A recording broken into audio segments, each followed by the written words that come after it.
गीता के 51 अनमोल वचन।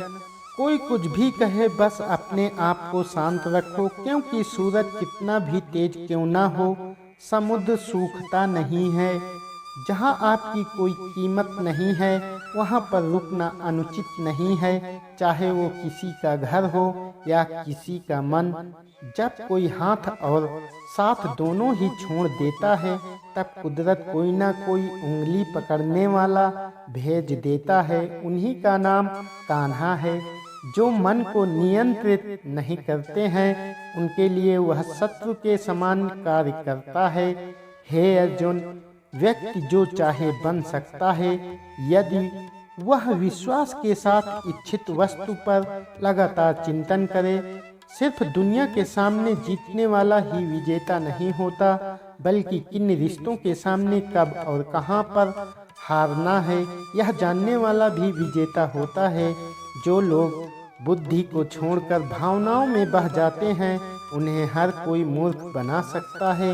वक्त से पहले मिली चीजें अपना मूल्य खो देती हैं, और वक्त के बाद मिली चीजें अपना महत्व।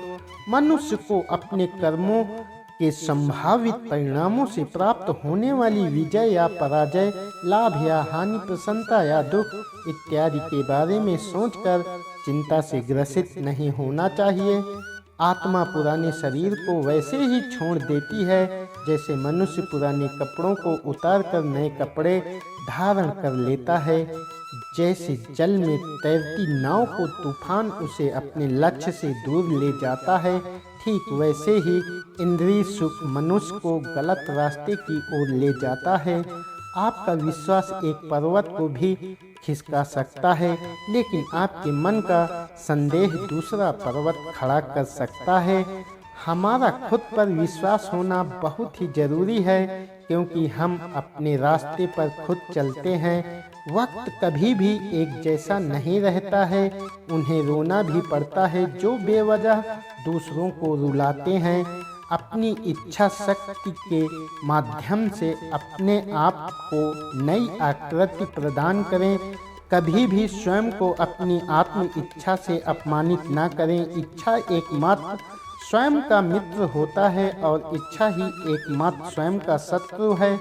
अपनी पीड़ा के लिए संसार को दोष मत दीजिए, अपने मन को समझाओ।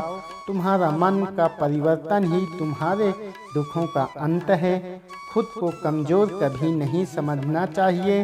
अगर आप गिरते हो तो उठने का प्रयास करो। लड़ो पूरी निष्ठा से, अपना कर्तव्य कर्म निभाओ, बाकी सब मुझ पर छोड़ दो। हो सकता है हर दिन अच्छा ना हो, लेकिन हर दिन में कुछ अच्छा जरूर होता है। धैर्य रखिए। कभी कभी आपको जीवन में सबसे अच्छा पाने के लिए सबसे बुरे दौर से गुजरना पड़ता है। रोना बंद करो और अपनी तकलीफों से खुद से लड़ना सीखो, क्योंकि साथ देने वाले भी शमशान के आगे नहीं जाते।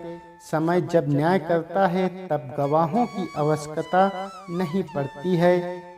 एक उपहार तभी असली और पवित्र है जब वह हृदय से किसी सही व्यक्ति को सही समय और सही जगह पर दिया जाए, और जब गिफ्ट देने वाला व्यक्ति के दिल में उस गिफ्ट के बदले कुछ पाने की उम्मीद न रखता हो।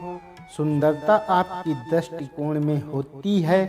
किसी को कीचड़ में खिला कमल भी लुभाता है, और किसी को चांद पर भी दाग नजर आते हैं। हे अर्जुन, जो कोई भी जिस किसी भी देवता की पूजा पूरे विश्वास के साथ करने की इच्छा रखता है, तब मैं उसका विश्वास उसी देवता में ग्रहण कर देता हूँ। उदय किसी का भी अचानक नहीं होता। सूर्य भी धीरे धीरे निकलता है और ऊपर उठता है। धैर्य और तपस्या जिसमें है, वही संसार को प्रकाशित कर सकता है। हे अर्जुन, स्वर्ग प्राप्त करने और वहाँ कई वर्षों तक वास करने के पश्चात एक असफल योगी का पुनः एक पवित्र और समृद्ध कुटुंब में जन्म होता है। हे अर्जुन, जो व्यक्ति अपने सामान सर्वत्र सब देखता है, चाहे वह दुख हो या सुख हो, वह परम योगी माना जाता है। प्रेम हो या प्रार्थना ये तो मालूम नहीं, पर जो आपसे है किसी और से नहीं। अहंकार और संस्कार में फर्क है।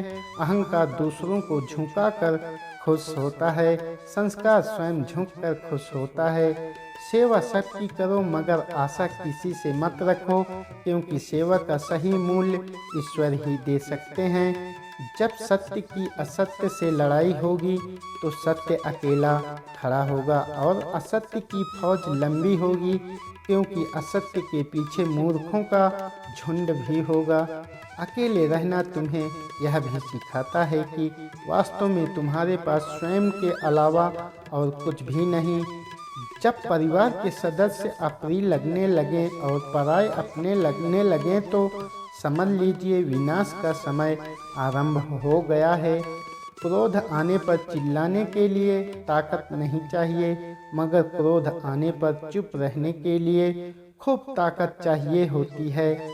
जो आपका है वो आपको मिलकर ही रहेगा, फिर चाहे उसे छीनने के लिए पूरी कायनात एक हो जाए। दो प्रकार के व्यक्ति इस संसार में स्वर्ग से भी ऊपर स्थित होते हैं। एक वो जो शक्तिशाली होकर भी क्षमा कर देते हैं, और दूसरे वो जो गरीब होकर भी कुछ दान करते हैं। प्रेम शरीर या सुंदरता को देखकर नहीं होता है, प्रेम हृदय से होता है। जहाँ दो हृदय मिल जाएं, वहीं प्रेम जन्म लेता है। किसी भी व्यक्ति को अच्छे से जाने बिना दूसरों की बातें सुनकर उसके प्रति कोई धारणा बना लेना मूर्खता है। अगर साफ नियत से मांगा जाए तो ईश्वर नसीब से बढ़कर देता है। जब भी विनाश होने का प्रारंभ होता है, शुरुआत वाणी के संयम खोने से होती है। जीवन में सब कुछ खत्म होने जैसा कुछ भी नहीं होता, हमेशा एक नई शुरुआत हमारा इंतजार कर रही होती है। जीवन में यदि खुश रहना है तो अधिक ध्यान उस चीज पर दें जो आपके पास है, उस पर नहीं जो दूसरों के पास है। उस दिन हमारी सारी परेशानियां खत्म हो जाएंगी, जिस दिन हमें यकीन हो जाएगा कि हमारा सारा काम ईश्वर की मर्जी से होता है। विपत्ति में धैर्य, वैभव में दया और संकट में सहनशीलता ही श्रेष्ठ व्यक्तियों के लक्षण हैं। जो व्यक्ति स्पष्ट और सीधी बात करता है उसकी वाणी कठोर जरूर होती है, लेकिन वह कभी किसी के साथ छल नहीं करता। जो अच्छा लगे उसे ग्रहण करो और जो बुरा लगे उसका त्याग, फिर चाहे वह विचार हो, कर्म हो या मनुष्य। बुराई बड़ी हो या छोटी हमेशा विनाश का कारण बनती है, क्योंकि नाव में छेद छोटा हो या बड़ा नाव को डुबा ही देता है।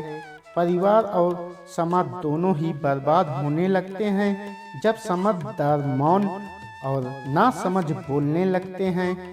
आप वापस नहीं जा सकते हैं और शुरुआत को नहीं बदल सकते हैं, लेकिन आप जहां हैं वहीं से शुरुआत कर सकते हैं और अंत को अवश्य बदल सकते हैं। जब उम्मीदें टूटने लगें, कोई रास्ता दिखाई ना दे तो एक बार भागवत गीता की शरण जरूर ले लेना। जय श्री कृष्णा। ऐसी ही और वीडियो के लिए हमारे चैनल को सब्सक्राइब करें। धन्यवाद।